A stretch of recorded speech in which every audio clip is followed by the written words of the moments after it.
മനസ്സിലായില്ലല്ലേ? രൂപം കൊണ്ട് എന്നെ തിരിച്ചറിഞ്ഞില്ലെങ്കിലും ശബ്ദം കൊണ്ടറിയാൻ നിങ്ങൾക്ക് സാധിക്കും. ഫോണിൽ പലപ്പോഴും നമ്മൾ തമ്മിൽ സംസാരിച്ചിട്ടുണ്ട്. യെസ്, ഞാൻ തന്നെ. ഇങ്ങനെയൊരു കണ്ടുമുട്ടൽ ഞാൻ തീരെ പ്രതീക്ഷിച്ചതല്ല. കള്ളം പുറത്ത്, പോലീസ് അകത്ത്, വിധി എന്നല്ലാണ്ട് എന്താ പറയാ. ഈ അവസ്ഥയിൽ നിങ്ങൾക്ക് എന്നെ ഒന്നും ചെയ്യാനാവില്ലെന്ന് എനിക്കറിയാം.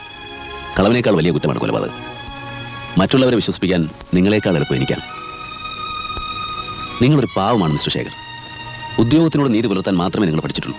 എന്തിന്, ആർക്ക് വേണ്ടി എന്നൊന്നും നിങ്ങൾ ആലോചിച്ചിട്ടില്ല. ഉണ്ടോ? നിങ്ങൾ നിരപരാധിയാണെന്ന് എനിക്കറിയാം. എനിക്ക് മാത്രമേ അതറിയാവൂ.